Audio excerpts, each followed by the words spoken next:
So you've got an idea for a story, or at least the seed of one, but you aren't sure how to turn that into a reality. One of the most tried and true methods of storytelling is through the use of 3 acts. And understanding that structure can point you in the direction that you need to go to transform that rough vision of yours into the tale that you want to tell. We are going to explore this in 2 videos. This one looks at the nature of the 3-act structure with its key points and implications. The second video that I'm also releasing today, titled How to Use the 3-Act Structure to Plot Your Story, does just that. It provides a practical step-by-step example of how you can use this process to transform that root of an idea into the frame upon which you can write your novel. In that video, I don't just talk theory, nor do I pretend it's all just a simple walk in the park. I actually do this process side by side with you through all the blood and the sweat and the tears. Well, maybe not blood, but probably some sweat and some tears, to show you that you can do this too. So check that one out after this one. Hi, my name is Jonathan Oldenburg. I am the author of the fantasy epic Tears from Iron. I'm a strong believer in the power of the 3-act method and its ability to start with a familiar beginning and carry a story through the rising tension, pits of despair, to that satisfying climax and the final resolution. Tears from Iron follows this structure and has led to reviewers saying things such as, after developing the characters in the first few chapters, the book takes off like a rocket and it's hard to put down. There are twists and turns that keep the pages turning. That's the power of this structure, and you can claim it too. Okay, so let's dive into the writing. At this point, I assume that you have the seed of an idea for a story. If you don't, I'm not sure how I can help you, because the root of any story is that creative spirit that you possess, no one else. But once you do have that idea, it can be a real struggle to figure out how to transform that little flare of imagination into a broader narrative with a beginning, a middle, and an end. And that's where the 3-act structure comes in. There are many ways to tell stories. The 3-act structure is just one of them, but it is popular because it is so tried and true. Novices use it, and so do the masters. And right now, we're going to investigate how it works. Okay, so the first act, naturally, kicks off the tale. In this segment, the characters and the world they live in are introduced. Usually, the protagonist is seen here in the light of everyday life, until a trigger sends him or her off into the unexpected. This grounding can be key, especially in there and back again stories, but really in all stories, even if they take place in the same very narrow setting the whole time. Because only by establishing the before can the audience truly understand and appreciate who the protagonist becomes at the end. Just because the first act is an introduction, that doesn't mean it's dull. Things are happening. There's some sort of turbulence going on in the protagonist's life or in the broader world around him, whether he knows it or not. And then the first act concludes with some sort of crisis or change that propels the protagonist from the normal into something different. It sets him out on the grand, or perhaps not so grand, series of events that will ultimately culminate in the climax. I find the transition from the first act to the second act to be the vaguest of the 2 transitions in the structure, and that's simply because it can play out in so many different ways. Now, just because it's more vague doesn't mean it's not important. It is a critical benchmark moment in the story. But it might be an external stimulus, Viking raid! It could be an internal choice, I'm running away from home. It could also be a much more hidden internal psychological choice that may not be immediately visible to the other characters in the tale. I'm finally going to get clean from drug addiction. In many senses, the journey has already begun before the end of Act 1. What makes this transition pivotal is there is generally going to be a major decision point by the protagonist or by somebody else acting upon the protagonist that changes the landscape, so to speak, for the rest of the story. So let's look at a couple of examples. Because I am a fantasy and a sci-fi nerd, I'm going to inflict that genre upon you, but this really does work for all the different genres. The 2 examples that we're going to be using throughout this video are 1, the movie Star Trek II, The Wrath of Khan from back in the 80s, and 2, The Fellowship of the Ring, written by J.R.R. Tolkien. To be clear, the book, not the movie. But I really want to drive this key point home. This works and is used regularly for any genre out there. Here are some examples. Pride and Prejudice, Indiana Jones and the Raiders of the Lost Ark, The Lion King, Hunger Games, You've Got Mail, any number of Agatha Christie mystery novels, and so on and so forth. So don't think that just because I'm using sci-fi and fantasy that this doesn't apply to the genre that you may love. It's just the one that I'm familiar with and the most comfortable with, so I can give you the best examples from it. Okay, with that, let's take a look. Both these tales begin by getting us grounded as an audience into the world and the normal lives of its characters. In Star Trek II, James Kirk is now an admiral stuck behind a desk, training those young cadets to do a job that he really would rather be doing himself. In The Fellowship of the Ring, we see Bilbo prosperous and happy, yet weighed down by the pressure of the ring and being questioned by Gandalf. Meanwhile, we also see his nephew Frodo and the other 3 hobbits who will play such a big role in the unfolding tale, currently enjoying the idyllic life in the Shire. As I said already, the transition from Act 1 to Act 2 can be a little bit hazier than the transition from 2 to 3, as we'll look at in a little bit. This is more true in some tales than others. Star Wars is very obvious. I want to go with you to Alderaan to become a Jedi like my father. Bam! That's a very clear and obvious single-sentence transition that changes the whole story and sets Luke and Obi-Wan off on their adventure.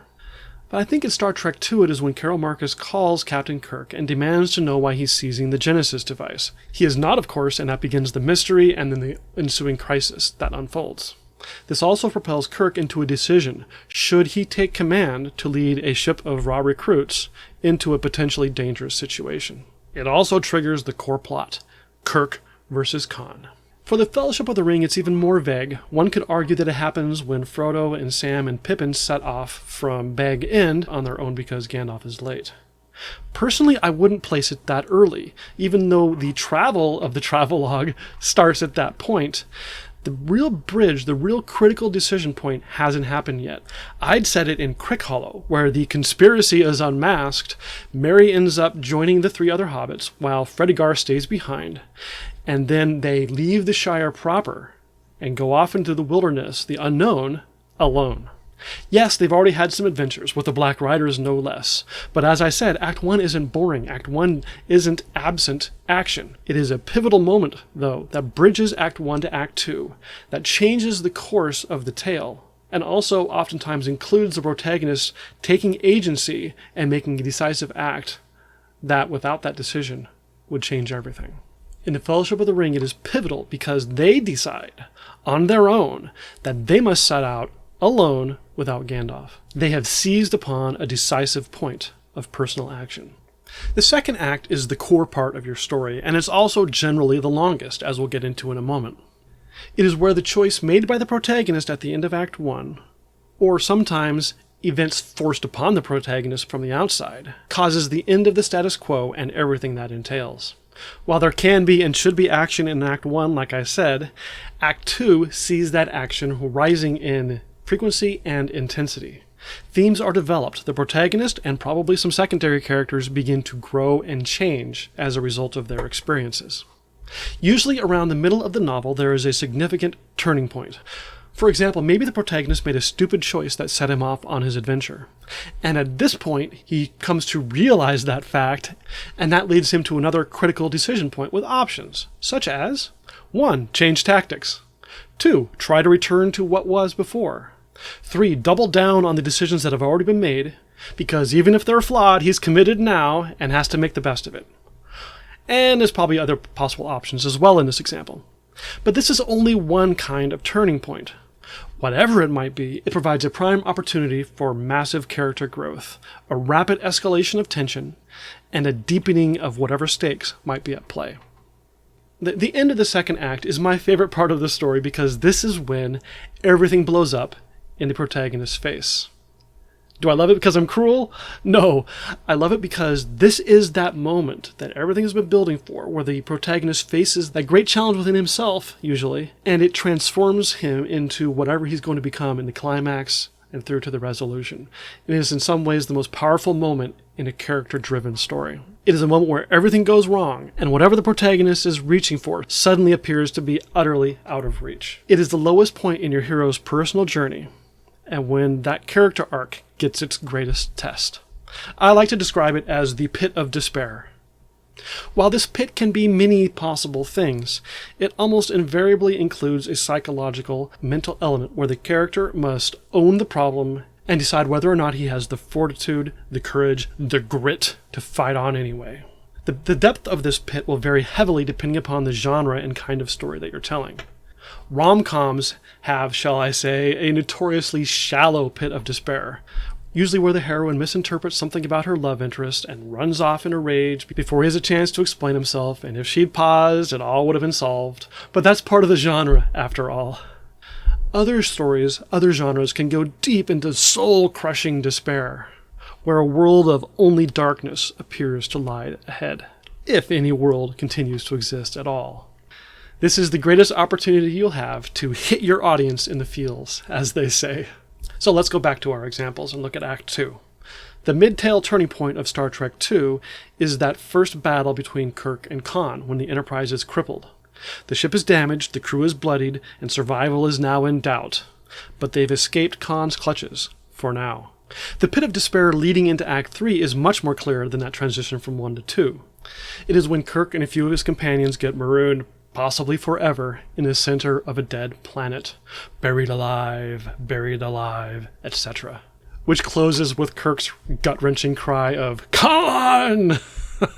Now, this actually is an example of a shallower pit of despair. Despite being buried alive potentially forever, Kirk has an ace up his sleeve like he so often does. He knows, even though his companions don't know and his audience doesn't know, that rescue is on the way. Kirk and Spock are playing a bit of sleight of hand.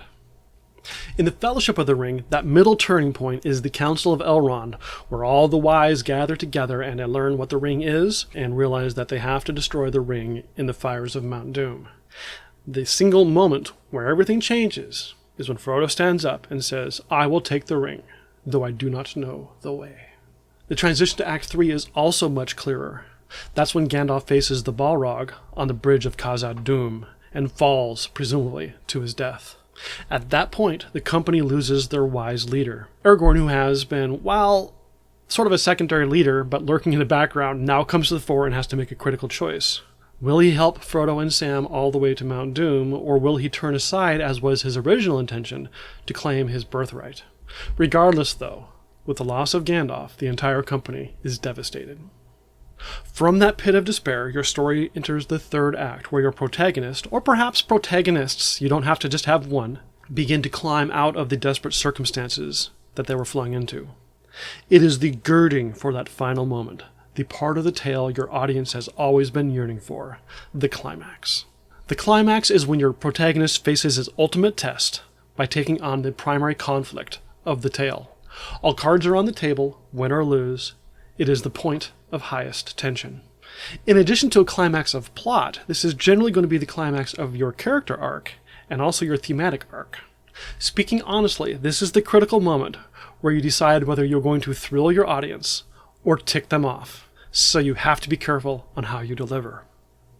From the climax, the third act moves into the resolution stage, centered on the aftermath. The main plot has been resolved, and the tale winds to a close. Your protagonist, if he has survived, has the opportunity to look back, weigh himself, see how he's changed, consider the world, and so on. If he didn't survive, whoever lives gets that chance, and in particular considers the protagonist's arc. During this time, loose ends should be tied up into a nice bow. It usually, but not always, is an opportunity to show the protagonist transitioning back into normal life, wherein you can compare this new normal life with the normal life at the beginning of the story, and how your hero has changed as a result of the ordeal. And then as we hit the end, your reader sits back, lets out a breath to exhale all the tensions and emotions of the story, and then checks on Amazon to see if you have another book. Or at least that's the dream, right? So going back to our examples, in Star Trek II, we see the transition out of the pit of despair. Chekhov has been rescued, Kirk's son has been revealed, and while things still remain incredibly desperate, they begin preparing themselves for that final confrontation, which of course climaxes in the Battle of the Mutara Nebula, where Spock ends up sacrificing himself to save everyone. In the resolution, we see the epic funeral of Spock, with amazing grace played upon bagpipes, and of course Kirk reconciling with his son. In the Fellowship of the Ring, the recovery from the pit of despair happens in the safety of Lothlorien, where spirits can be salved, but of course they cannot stay there forever. Frodo and Sam's souls are tested in Galadriel's mirror, and the company sets out again. The climax of the Fellowship of the Ring is very brief, which makes sense because it is but the first part of a 3-book tale, or 6 if you prefer. This occurs when Boromir, overcome by his lust for the ring, tries to take it from Frodo on Amon Hen, and of course simultaneously the company is attacked by orcs. The tale resolves with Frodo's escape, along with dear old Sam, the only one he can trust, though of course he would have escaped on his own if he could. Okay, before we wrap up this deep dive into the 3-act structure, there's one more thing we need to cover. Length. By length, I don't mean the length of your story. Frankly, a 3-act tale could be 10 pages long or 10,000 pages long and follow the same structure. What I mean when I say length is the proportionate lengths of the 3 different acts, and where those key trigger points happen along the course of the narrative. Act 1 typically takes about the first quarter of the tale. It may move a little more quickly or a little more slowly, so I would give it a range of perhaps around 10% to 33% of the overall book. But 25% is probably about average. Act 3 on the other end follows the same rules, although it is often a little bit shorter. That being said, I would still give it an average of 25% and a usual range of 10 to 33%, although it can be much shorter, as we'll see in an example in a little bit. It also depends on how big and complex your climax is, as well as how much room you need for your resolution afterwards. Some books have very tight climaxes and rapid resolutions, while others draw them out and spend more time with them. That leaves us with Act 2 in the middle. If you look at the slices we've already carved off, Act 2 could be anywhere from about 33% to 80% of the whole story. So if we dust off our 2 examples again, Star Trek II's first act comprises 32% of the movie. The turning point, Khan's Trap, is almost at the midpoint. Kirk gets buried alive at 62%, and then a very large portion of the movie is devoted to that final battle in the Mutara Nebula, which begins at 73%. I think the climax begins so early in part because visual and written media can sometimes have different pacings. Some things can be shown a lot quicker in a movie, and other things take more time to cover. Perhaps the greater reason for the early climax is that the resolution also begins quite a bit earlier than normal. It starts at 88%. This is because 1, the death of Spock, a fan favorite, needed to be handled in a satisfying fashion. And 2, when they filmed the movie, they weren't sure that there ever would be another Star Trek. And so because of that, they gussied it up as a possible final finale for all the fans. In the Fellowship of the Ring, Frodo leaves Crickhollow at 23%. The Council of Elrond begins at 56%, and Gandalf is lost on the Bridge of Khazad-dûm at 80%. All of these are nearly lockstep with the averages for the 3-act structure. Where Tolkien throws us is the climax, Boromir's attempt to seize the ring and the orc attack on Amon Hen. This begins at 97%, with the resolution of Sam finding Frodo and jumping in the boat happening at 99%. The reasoning here is probably threefold. 1, to bring things back to a comparison with movies. Books can sometimes take far less space for action because the audience's experience is so different. 2, this is the first segment of a larger piece, therefore requiring a significantly shorter resolution because the tale has to continue. And 3rd, Tolkien is startlingly concise in his action. In my inaugural video, Combat is Boring, I talked about the brevity of the Battle of Minas Tirith in The Return of the King. The Fellowship is even more succinct. The master of fantasy knew how to compress immense amounts of power into only a handful of paragraphs. So we have made it to the end, and I would like to conclude by reminding you that I've released a companion video to this one titled How to Use the 3-Act Structure to Plot Your Story. As the title suggests, it uses the various elements of the 3-act model to build a foundational structure to a story, the evolution of an idea into a novel that you can write. I've got that video linked in the description. It'll also be one of the end cards here in a moment. And I've got the link right here, so check it out. The 3-act structure is so common because it is so powerful, used by masters and novices alike.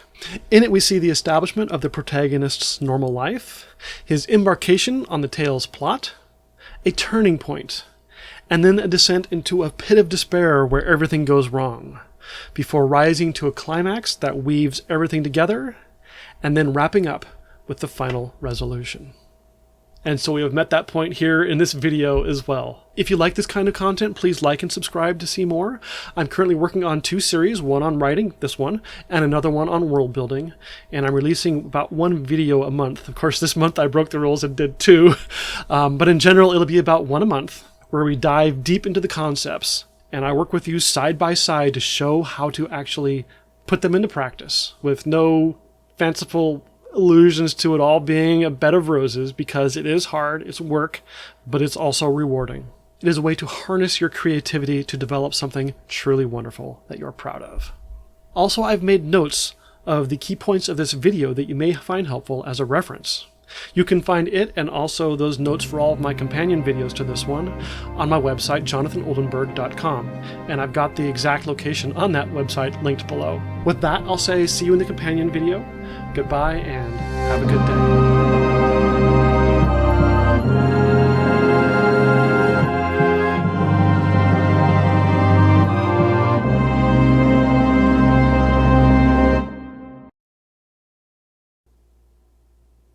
Don't worry, my precious.